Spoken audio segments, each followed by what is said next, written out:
डमो अरिहन्ताणं डमो सिद्धाणं डमो आयरियाणं डमो वज्रायाणं डमो लोये सव्वसाहुणम्।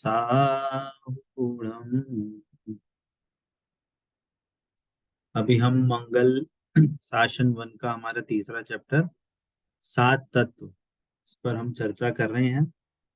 और इस चर्चा पे हमने समझा कि प्रयोजन भूत तत्व क्या होते हैं, प्रयोजन भूत का मीनिंग क्या होता है ना। और इन प्रयोजन भूत तत्वों को समझना क्यों जरूरी है ना। तो इसी श्रृंखला में सबसे पहले तो हमने जो प्रयोजन वर्ड यूज करा है उसका हम शाब्दिक अर्थ भी समझते हैं। तो प्रयोजन का जो शाब्दिक अर्थ है उसका अगर यदि हम विभाजन करेंगे पहले, तो वो उसमें पहले उपसर्ग लगा है प्र, और उसका जो मेन वर्ड है वो उसकी धातु है युज, और उसमें ना आगे, सॉरी, उपसर्ग लगा है प्र और प्रत्यय लगा है ना। तो ऐसे हम जोड़ेंगे तो प्र प्लस युज प्लस ना ऐसा बढ़ेगा प्रयोजन, है ना। तो प्र मतलब उत्कृष्ट प्रकार से, प्रकृष्ट प्रकार से। युजना मतलब जुड़ना, है ना, तन्मय होना, है ना। तो उत्कृष्ट प्रकार से जुड़ना, तन्मय होना, ये कहलाता है प्रयोजन, है ना। तो हमारा प्रयोजन क्या है, इसका मीनिंग हुआ कि हमारा प्रयोजन क्या है, कि हम लाइफ का कोई भी इवेंट उठाएं, कोई भी गतिविधि उठाएं, तो हम हमेशा दुख से दूर होना चाहते हैं। संक्लेशता, प्रतिकूलता, इससे दूर होना चाहते हैं।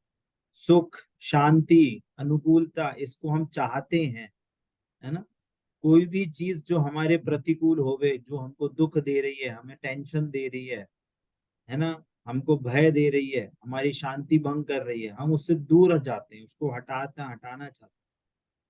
और कोई भी चीज जो हमें सुख दे, शांति दे, हमें हमारे को अनुकूलता प्रोवाइड कराए, हमारे को टेंशन फ्री होने रहने दे, हमारे जैसे परिणाम शांत रहें, ऐसी चीजों को हम जोड़ना चाहते हैं, ऐसे कार्यों को हम करना चाहते हैं जिससे हमारी सुख शांति बनी रहे। तो वास्तव में जो प्रयोजन होना है, हमारे जीवन का जो प्रयोजन है, हर हर कोई भी जीवन का कोई भी कार्य है, उसका प्रयोजन है दुख दूर करना और सुख की प्राप्ति होना, है ना। ये बात अलग है कि हम जितने भी एफर्ट करते हैं वो असली प्रयोजन से नहीं कर पा रहे हैं, है ना। जितने भी प्रयोजन का भूत जो कार्य हम समझ रहे हैं, जिसको जिसके कारण से हम अपना दुख दूर कर रहे हैं, पर वास्तव में वो हमारा दुख दूर नहीं हो रहा है। हमारे एफर्ट्स गलत जा रहे हैं, गलत डायरेक्शन में जा रहे हैं। हमारा जो प्रयोजन सुखी होना है, वो प्रयोजन हमारा फुलफिल नहीं हो पा रहा है ना। जैसे हमने जो चर्चा करी थी, प्यास लगती है पानी पी लेते हैं, भूख लगती है खाना खा लेते हैं, है ना। ठंड लगती है पंखा चला, गर्मी लगती है पंखा चला लेते हैं, ठंड लगती है हीटर चला लेते हैं।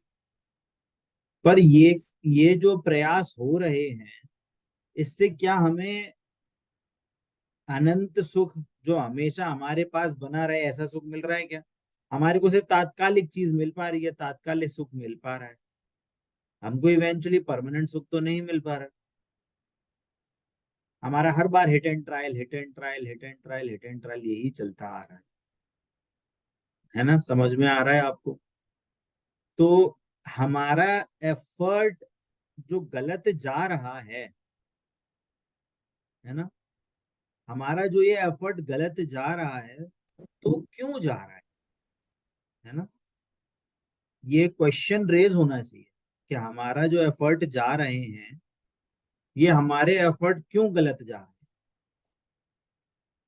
है ना। तो कोई बता सकता है कि हमारे एफर्ट क्यों गलत जा रहे हैं? हमारा जो प्रयोजन है वो हमारा प्रयोजन सिद्ध क्यों नहीं हो पा रहा है? ऐसी कोई शास्त्रीय चीज के लिए नहीं बोल रहा है, कि आपके मन में क्या आंसर आता है कि हमारा जो प्रयोजन है सुखी होना, सुख की प्राप्ति होना, ये एफर्ट हमारा क्यों नहीं हो पा रहा है सही से? तत्व ज्ञान भैया जी पूरी तरह क्लियर नहीं है, या हम उसको जानकर भी अप्लाई नहीं करते। नहीं, अभी तो मैं एकदम जनरल कोई भी आदमी को उठा के करूँ, सड़क से कोई भी आदमी को उठा के करूँ, सब उसको ये बोलूं कि तुम ऐसे ऐसे एफर्ट कर रहे हो पर तुम्हारे को सुख शांति तो नहीं मिल रही, तो किस क्या बोलेगा, क्या कारण है सुख शांति नहीं मिल रही उसको? या जिसके पास पैसा भी बहुत है तो भी उसके पास शांति नहीं है, जिसके पास पैसा नहीं है उसके पास भी सुख शांति नहीं है। तो उसका रीजन क्या हो? रीजन शायद सिंपल सा बहुत है। है रीजन सिंपल नहीं, वो तो मैं मान रहा हूँ आपकी बात। रीजन सिंपल भैया सा है, जी। उसको सुख, सही सही रास्ता नहीं पता उसको। हाँ, क्योंकि सुख पता ही नहीं है कि सुख एक्चुअल में हाँ। किस में है। हम सोचते हैं कि पैसा मिल जाएगा तो सुख आ जाएगा, लेकिन ऐसा होता ही नहीं है। नहीं तो सभी अमीर व्यक्ति जो हैं वो सुखी ही होते। इसीलिए शायद एक नॉर्मल लेमैन भी बोलेगा कि शायद उसे सुख की परिभाषा ही नहीं पता। नहीं, इसमें अकेले सुख की परिभाषा से मीनिंग नहीं है, ये बहुत सारी चीजें इन्वॉल्व हैं इसमें, देखा जाए तो। है ना, एक छोटे छोटे लेवल से देखा जाए, सुख कहाँ से आता है? सुखी होना है उसको ये पता है, हर जीव को पता है कि मेरे को सुखी होना है, मेरे को किसी ना भी किसी करके मेरे को शांति चाहिए जीवन में। है ना, ये एफर्ट तो वो हर टाइम करता है ना। हम भी कुछ भी एफर्ट करेंगे तो सदा हमें उस काम से हमारे को शांति कैसी बने रहे, हमारा एम तो यही होता है। होता ही नहीं होता। रोटी बना रहे हैं, खाना खा रहे हैं, घर में, इस घर अपने घर में रह रहे हैं, इस कमरे में रह रहे हैं, बाहर जा रहे हैं, घूम रहे हैं, फिर रहे हैं, जो भी आप एक्टिविटी उठाओगे ना, इवेंचुअली उसके पीछे यही मोटिव होगा कि सुख शांति कैसे मिले। कोई भी काम उठाओ, बच्चे की पढ़ाई, बच्चे की जॉब, बच्चे की कॉलेज होना, बच्चे की इधर जॉब लग जाए उधर जॉब लग जाए, वॉट एवर, है ना, कोई भी काम होता है उसका मीनिंग पीछे यही होता है कि हम सुख शांति कैसे मिले हमको। है ना। तो हाँ, प्रॉब्लम ये आ रही है कि फिर वो सुख शांति मिल क्यों नहीं रही? अभी क्वेश्चन रेज होना चाहिए हमको। है ना। तो उसका मीनिंग ये है कि हमें उस सुखी के बहुत सारे एस्पेक्ट, सुखी क्यों नहीं मिल रहा। पहला बात, सुखी किसे होना है ये नहीं समझ में आ रहा। है ना। जैसे हम अपने जो नोट्स बना रहे थे उसको भी मैं शेयर करता हूँ।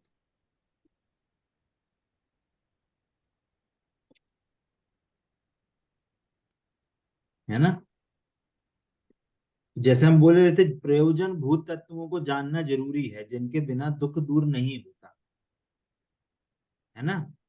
तो अब हम ये बोल रहे हैं कि वो सुखी होना है और प्रयोजन भूत तत्वों को जानना है, तो क्यों जरूरी है? क्वेश्चन मीनिंग है कि हमें सुखी होने के लिए हमें क्या करना जरूरी है, क्वेश्चन ये होगा। है ना। सुखी क्यों नहीं हो पा रहे हम? तो पहला रीजन क्या है? कि पहला रीजन तो ये पता, पहले चीज हमें ये पता हो कि सुखी किसे होना है।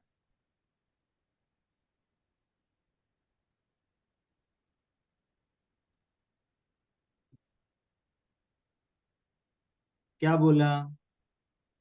पहला क्वेश्चन क्या, कि सुखी कैसे होना है। हमें अगर यही नहीं पता कि सुखी कैसे होना है, हमें होना है, आपको होना है, टेबल को होना है, कुर्सी को होना है ना, तो हम एफर्ट कहाँ लगाएंगे? कि शरीर को होना है कि आत्मा को होना है ना। तो हमें सबसे पहले तो ये नक्की करना है कि सुखी कैसे होना है। पहली पहले में पहले शर्त, सुखी कैसे होना है ना, पहली बात। दूसरी बात, कि सुखी यदि हम नहीं हो पा रहे तो सुखी नहीं, दुख दुख क्यों हो रहा है? पहली सेकंड पॉइंट, अगर सुखी नहीं है और अभी हम दुखी हैं तो दुख क्यों हो रहा है? गलती क्या है? या इसको हम कहेंगे गलती क्या है।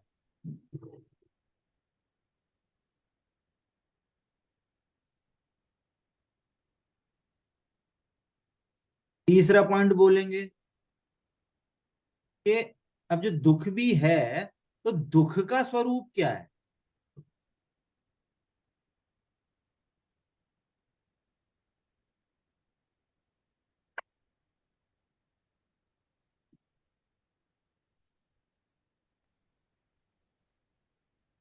पॉइंट समझ में आ रहा है। पहले तो हमें समझना है कि सुखी किसे होना है।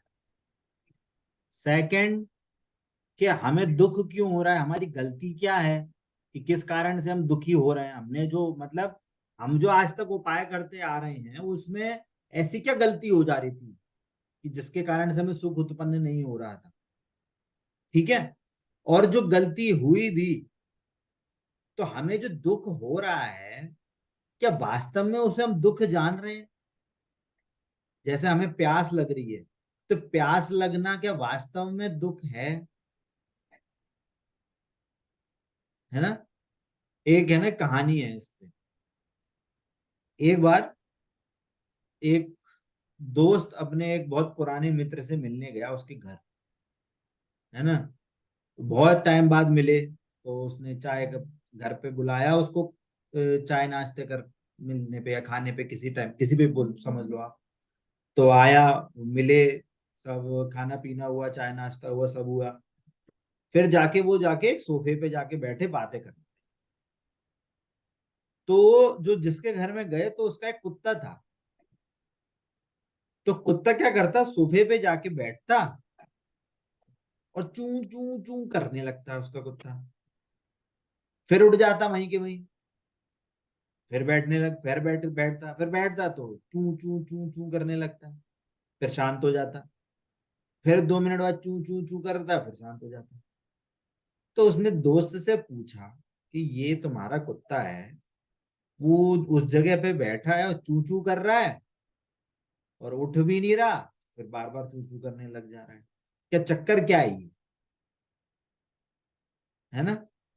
तो उसने बोला, उसके दोस्त ने बोला कि ये जो कुत्ता है ना, जिस जगह पे बैठा है वो उसकी फेवरेट जगह है, पर जो वहां फेवरेट जगह है ना, वहां पे कील है, तो कील चुभती है, तो चू चू करता है, कि उसको दर्द होता है वहां बैठने में, कील चुभती है तो उसने बोला अगर कील चुभती है तो नहीं बैठे वहां पे। तो बोलता है कि अरे इतनी भी नहीं चुभती कि वो उसको उठने दे, पर तो वहीं तो भी उसको वहीं बैठना होता है, इतनी भी नहीं चुभती। चुभती तो है पर इतनी भी नहीं चुभती। तो हमारे साथ भी यही केस है कि हम राग द्वेष तो करते हैं, राग द्वेष हमारे आत्मा में होते हैं, पर हमें दुख तो उनसे होता है, पर इतना भी दुख नहीं होता कि उसको हम बोलें कि हमें उसको त्यागना है ना। जैसे खुजली होती है ना, खुजली, लोग खुजली होना अच्छा मानते हैं, क्योंकि खुजली मचाने में और ज्यादा आनंद आता है। तो भैया ऐसा काम करते ही क्यों कि जिससे कि खुजली हो गए। पॉइंट समझ में आ रहा है। तो इसलिए दुख का स्वरूप भी जानना जरूरी कि हमें दुख क्यों हो रहा है ना, और दुख का स्वरूप क्या है, कि हम दुख को क्या, हम आज तक किसको दुख मानते आ रहे हैं और वास्तव में दुख है क्या, है ना। चौथा,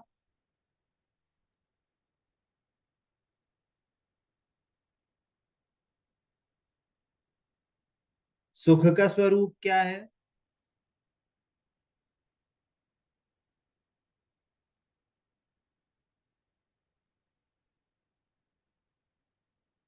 उसका मार्ग क्या है, उसको प्राप्त करने का मार्ग क्या है।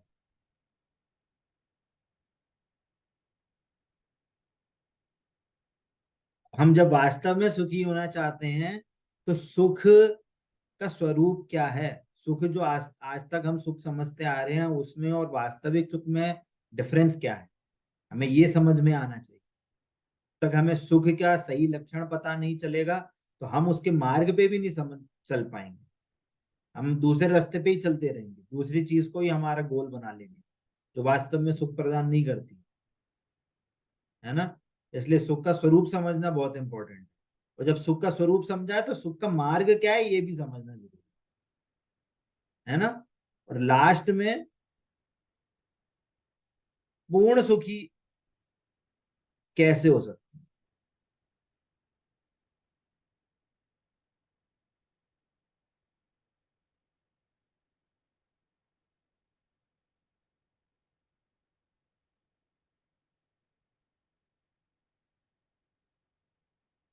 पॉइंट समझ में आया। पूर्ण सुखी कैसे हो सकते हैं, इसलिए हमें इन सारे क्वेश्चंस का उत्तर हमें जानना जरूरी है। और ये सारी इंफॉर्मेशन हमको प्रयोजन भूत सात तत्वों के स्वरूप को जानने से मिलेगी। समझ में आ रहा है। कोई वीडियो ऑन करके नहीं, समझ में नहीं आ रहा कोई सुन रहा है कि नहीं सुन रहा क्लास में, आया ना भी नहीं आ रहा है। आवाज आ रही है मेरी सभी को। जी भैया जी। हम्म। ये 5 चीजें समझ में आई। जी।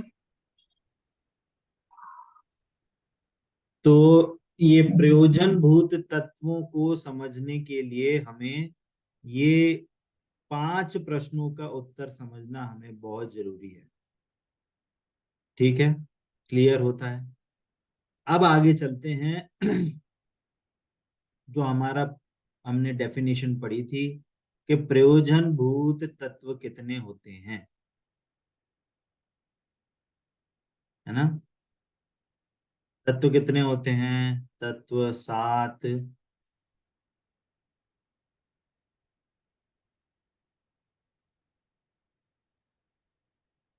ठीक है, पहला हम समझ रहे थे जीव तत्व, है ना। जीव तत्व हम समझ रहे थे। जीव तत्व की परिभाषा हमारे को क्या मिली थी, बताएगा। जीव तत्व दर्शन ज्ञान दर्शन स्वभावी आत्मा को कहते हैं, है ना। जो ज्ञान दर्शन स्वभावी आत्मा है, जो क्या कहें कि जिसमें जानने देखने की शक्ति को धारती हुई जो वस्तु है वो जीव तत्व है। यहाँ पे तत्व वर्ड कर रहे हैं पर इवेंचुअली हमारा एम जा रहा है अर्थ पे, है ना। ज्ञान दर्शन स्वभावी आत्मा,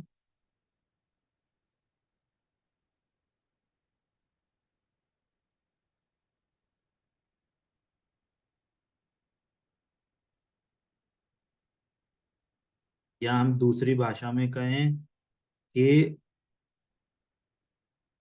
जानने देखने की शक्ति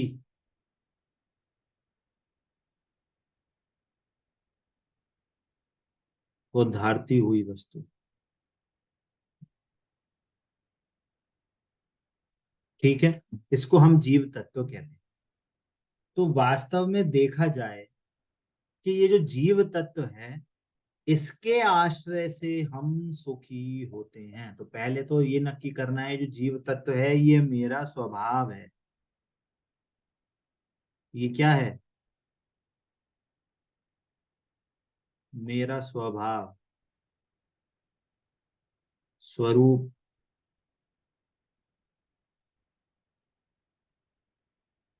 असली नेचर।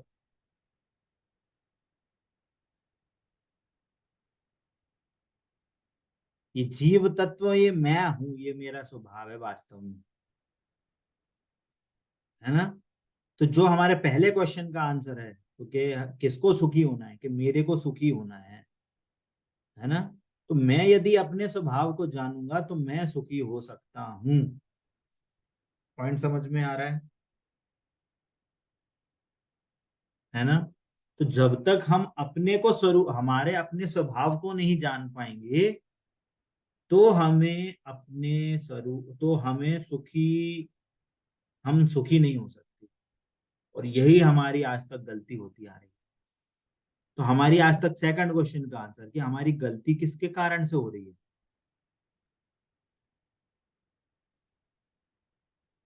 है?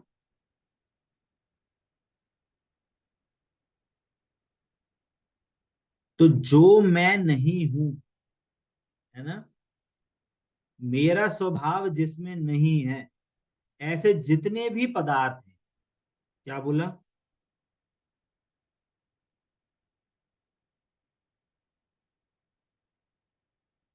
मेरा स्वभाव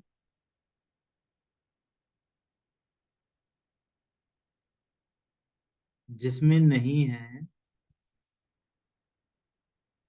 वे सारे पर पदार्थ,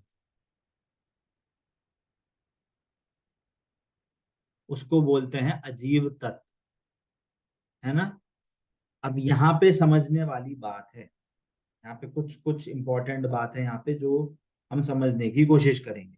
देखिए, पहली बात, हमारी गलती क्या है यहाँ पे, ये समझने वाली बात कि हमारी गलती क्या हुई है आज तक, क्या हम अजीब को अपना मान के बैठे। क्या गलती क्या हुई है कि अजीब को अपना स्वरूप माना।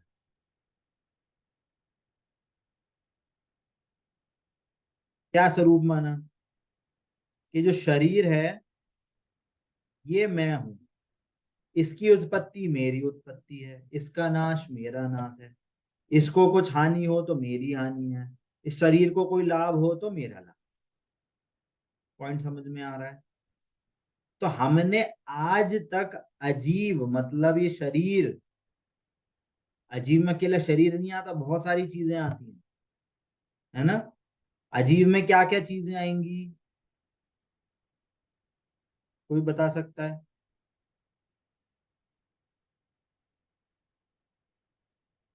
कौन बताएगा? अरे किसी को भी नहीं पता अजीब क्या है। प्रतीक्षा जी, सुनैना जी, आवाज आ रही है मेरी? जी भाई। हाँ, तो अजीब कौन कौन है? अजीब सारे द्रव्य हैं जीव को छोड़ के। उद्गल और आकाश काल। हाँ, उद्गल, धर्म। अधर्म, आकाश काल। जीव अजीव, क्या अजीब अजीब? वो भी तो अजीब की उद्गल तो है ना। बात ही चल रही है। हाँ हाँ हाँ, सही है। हम्म। तो क्या क्या आएंगे? उद्गल, धर्म हो गया, उद्गल, धर्म, धर्म, आकाश अधर्म, काल। आकाश काल। आकाश का। ठीक है। अब यहाँ पे एक बहुत इंपॉर्टेंट बात है, यहाँ पे बात चल रही है अजीव तत्व की और जीव तत्व की। अभी हम इस पे ही फोकस कर रहे हैं, बाकी काम आगे की क्लास में फोकस करेंगे, अभी हम इसी में फोकस कर रहे हैं, है ना। हम जीव तत्व को अपना स्वभाव बोल रहे हैं, ठीक है। और अजीव तत्व क्या है? जो मेरा स्वभाव जिसमें नहीं है, वो अजीव तत्व है, ठीक है। जीव तत्व को हम और क्या बोलते हैं? ये जीव तत्व को और बोलते हैं जो जिसके आश्रय से सम्यक दर्शन हो।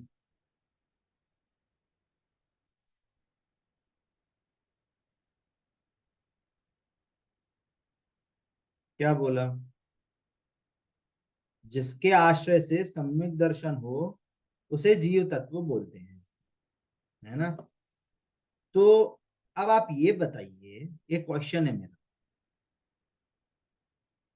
मेरा स्वभाव भी जीव तत्व है, ठीक है, आपका स्वभाव भी जीव तत्व है, अब महावीर भगवान का भी स्वभाव जीव तत्व है, आदिनाथ भगवान का भी जीव तत्व है, जो निगोदिया में नरक में जीव पड़े उनका स्वभाव भी जीव तत्व है, ठीक है। अब मेरा क्वेश्चन है कि मेरे को यदि सम्यक दर्शन प्राप्त करना है तो मैं कौन से जीव तत्व का आश्रय लूंगा? प्रतीक्षा जी बताइए। अजीव तत्व का। क्या बोला? मेरे अजीव, को यदि सम्यक मेरे को यदि सम्यक दर्शन करना है तो मैं कौन से जीव तत्व का आश्रय लूंगा?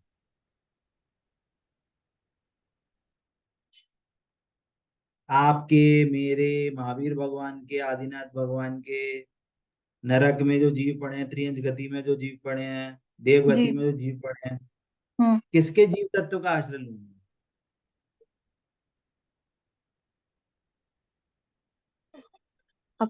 अपने ही जीव तत्व के। बिल्कुल सही उत्तर। उसमें कोई डाउट नहीं होना चाहिए। हाँ। मेरे को यदि सम्यक दर्शन करना है तो मैं अपनी आत्मा की तो आश्रय लूंगा। बिल्कुल। मैं आपकी आत्मा का आश्रय थोड़ी करूंगा। जी। महावीर भगवान ने यदि मोक्ष प्राप्त किया है तो उन्होंने भी तो अपनी आत्मा का आश्रय लिया है। जी भैया जी। उनसे की भी पहले जितने भी तीर्थंकर हुए, जितने भी भगवान हुए, उन्होंने भी अपनी आत्मा का ही आश्रय लिया है। आगे भी जितने होंगे वो भी अपनी आत्मा का आश्रय लेकर ही सम्यक दर्शन और करके और मोक्ष जाएंगे। है ना, सिंपल सा लॉजिक है इसमें। कोई और कोई कॉम्प्लिकेट वाली चीज है ही नहीं। अब यहाँ पे समझने वाली बात कि यदि मेरे को सम्यक दर्शन करना है तो मैं अपनी ही जीव तत्व, अपने ही स्वभाव का, अपनी ही आत्मा का आश्रय लूंगा। तो मेरे लिए आपकी आत्मा क्या हुई?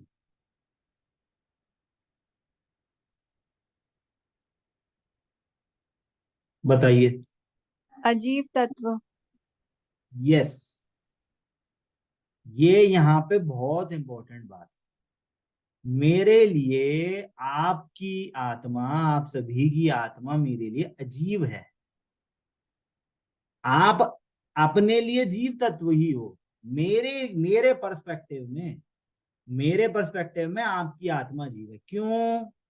क्योंकि मैं आपकी आत्मा का आश्रय लेके सम्यक दर्शन उत्पन्न नहीं कर सकता।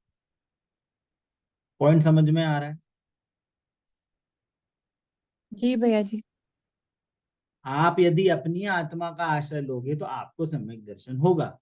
आप किसी और की आत्मा का आश्रय लेके सम्यक दर्शन प्राप्त नहीं कर सकते।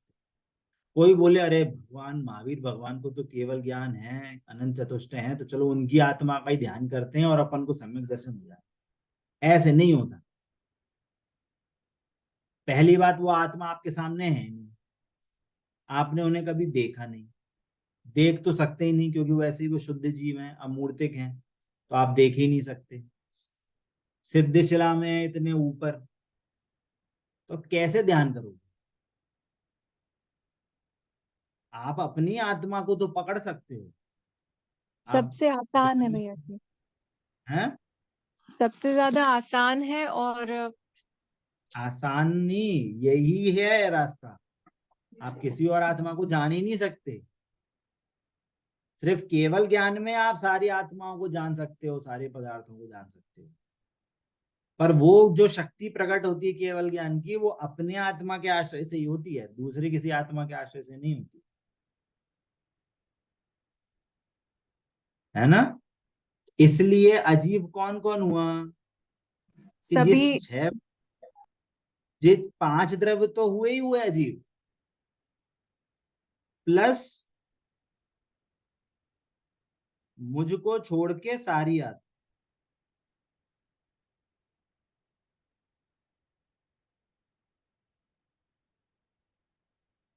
सारे जीव। देखना, जीव द्रव्य और जीव तप, इसलिए इन दोनों में थोड़ा सा डिफरेंस है। जीव द्रव्य में सारे जीव आ जाते। क्यों? वहां पे क्या बोलते हैं, जो जानता देखता है उसको जीव है। तो वो हम लक्षण से बात कर रहे हैं, कि हम कैटेगरी कर रहे हैं एज पर लक्षण, एज पर क्वालिटीज। है ना? तो सारे जीव द्रव्य की जब बात होगी तो सारे जीव उसमें इंक्लूड हो जाए। पॉइंट समझ में आ रहा है? पर हम जब जीव तत्व की बात करेंगे तो जीव तत्व में सिर्फ मेरा स्वभाव, मेरी आत्मा, मेरा मेरा जो जीव तत्व है, सिर्फ उसकी बात होगी, अन्य किसी की बात नहीं होगी। जीव तत्व माने मैं, जीव द्रव्य माने सारे जीव द्रव्य, गोदिया से लेके सिद्ध भगवान तक सारे जीव द्रव्य के अंदर आ जाएंगे। परंतु जीव तत्व की बात होगी तब सिर्फ मैं उसमें इंक्लूड होऊंगा और कोई इंक्लूड नहीं होगा। आप जब जीव तत्व की बात सुन रहे हैं तो आपकी आत्मा आपके लिए जीव तत्व, मेरे लिए मेरी आत्मा जीव तत्व, कोई और सुन रहा है तो उसके लिए उसकी आत्मा जीव तत्व होगी, है ना। तो जब भी जीव तत्व की बात होगी तो उस पे सुनने का मतलब है कि वो मेरी बात चल रही है, और वो जिसको जो समझना है वो अपने लिए आत्मा पे अप्लाई करेगा, किसी और के लिए अप्लाई नहीं करेगा वो बात, जब भी जीव तत्व की बात हो। ठीक है, क्लियर होती है इतनी बात। जी भैया जी। अब आगे, है ना, अब आगे क्या बात हो रही है, आगे बात हो रही है अजीव तत्व की। अजीव तत्व में हमने ये बहुत इंपॉर्टेंट बात समझी कि जो जानते देखते नहीं है वो तो है ही है, अजीब वो तो है ही है। कौन कौन से, कि पुद्गल, धर्म, अधर्म, आकाश काल, ये तो अजीब हैं ही, ये तो गारंटीड है, क्योंकि ये जानने देखने वाली वस्तुएं तो है नहीं, इनमें शक्ति ही नहीं है। हमने पर अजीव तत्व की स्पेशल परिभाषा बनाई है, क्या, कि मेरा स्वभाव जिन पदार्थों में नहीं है, तो मेरा स्वभाव अन्य जीवों में भी नहीं है। मेरे मेरे अलावा जितने भी पूरे विश्व में जितने भी जीव हैं वो सब मेरे लिए अजीब हैं। इंपॉर्टेंट बात क्यों ये बोल रहे हैं, क्योंकि अजीब होना मतलब अकेला सिर्फ ज्ञान नहीं होना, इसका मीनिंग अजीब नहीं हो रहा है यहाँ पे, ये बहुत कंफ्यूजन क्रिएट नहीं करना है यहाँ पे। इंपॉर्टेंट बात क्या है, इसको हाईलाइट करते हैं। हाईलाइट क्या है, मेरा स्वभाव जिसमें नहीं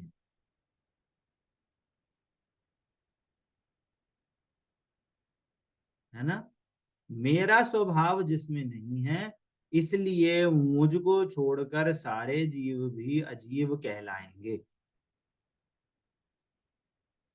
क्लियर हो रही है इसमें मेरा बात, सार इसमें नहीं है। मेरा स्वभाव, हम्म। वे सारे पर मेरा, पदार्थ। जी जी। ये सारे पर पदार्थ है। ठीक है ना। इवन जी भैया। इसमें जितने भी भगवान हैं, तो अभी तीर्थंकर भगवान है, जितने भी मुनिराज हैं, है ना, जितने भी भगवान हो चुके हैं, जितने भी सिद्ध भगवान हैं, वे सारे अजीब तत्व की कैटेगरी में आएंगे। डरना नहीं, डरने वाली बात नहीं है ये बात क्यों हो रही है, ये समझना बहुत है। यहाँ पे बात हो रही है कि मेरे को सम्यक दर्शन कैसे हो, मेरे को सुख की प्राप्ति कैसे हो। इसलिए इसमें हम बिल्कुल भी छूट नहीं कर सकते, बिल्कुल भी हम डाउट डाउट की कंडीशन नहीं छोड़ सकते हैं इसमें। पॉइंट समझ में आ रहा है। जी यदि हमें अभी हमें अगर कुछ कैंसर हो जाए, तो ऐसी बीमारी हो जाए, हम क्या बोलेंगे, भैया एक परमाणु भी, एक वो जो वायरस बैक्टीरिया जो भी है वो मेरी बॉडी में ही रहना चाहिए, कंफर्म करो आप अभी के दिन। वो लोग करते हैं कि नहीं करते। छोटा जी। सा भी कैंसर हो जाए तो वापस वो उछट के आता है, वापस वो कैंसर की कंडीशन पैदा करता है। बात समझ में आ रही है।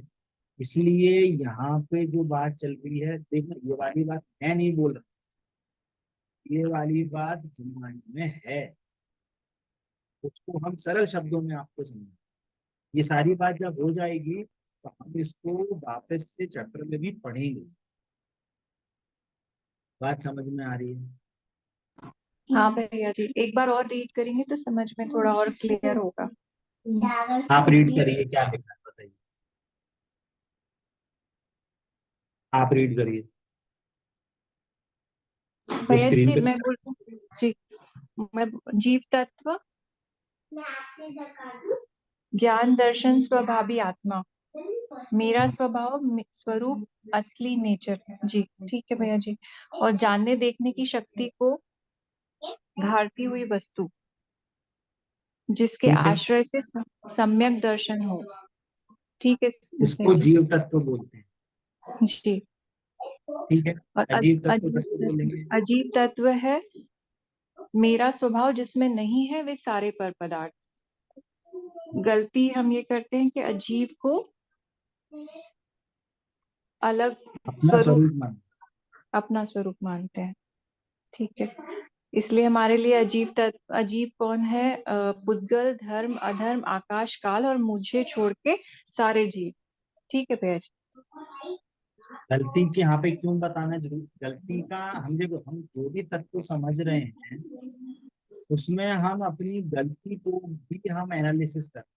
उसमें हमें जो हमने क्वेश्चन रेस कर रहे हैं उसका हम आंसर ढूंढ रहे हैं। तो हमने अजीब का स्वरूप क्यों जाना? कि हमने अपनी गलती समझी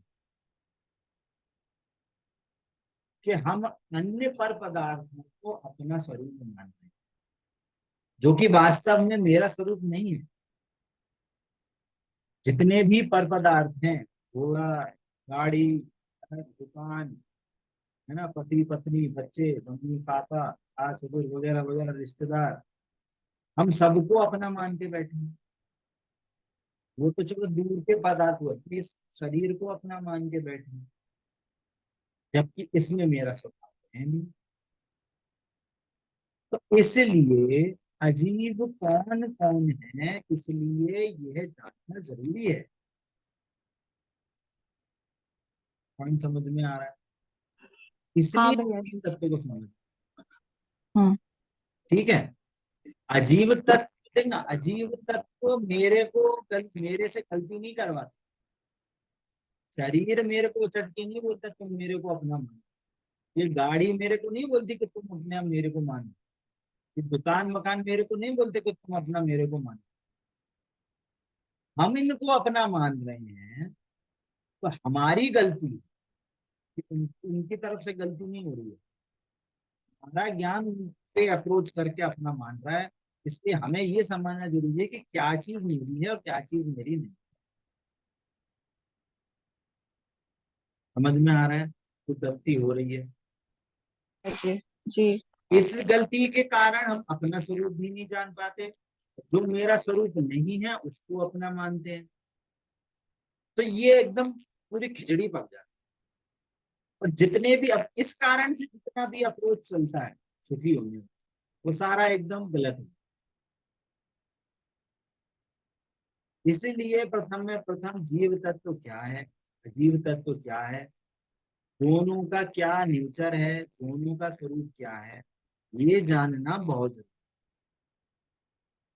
और आगे जो तत्व आ रहे हैं, है ना, आश्रव, बंध, सुंदर, निजरा, मोक्ष, ये इसी के ही एक्सपेंशन, ये इन दोनों का, जीव तत्व का अजीव तत्व का एक्सपेंशन है ना। और अजीब में भी जो धर्म धर्म आकाश काल है, वास्तव में धर्म धर्म आकाश काल का तो हमें कभी अप्रोच होता ही नहीं। हम तो कभी उसको जान भी नहीं पाते, क्योंकि हमारे ज्ञान क्या है, हमारा ज्ञान सिर्फ अभी भौतिक पदार्थों को ही जान पाते हैं बात के माध्यम से। आगे जो आश्रव बंद संवर निद्रा की बात होगी, तो उसमें हमें सिर्फ उद्गल को जानना है। उद्गल ही इंक्लूड होगा उस चर्चा में।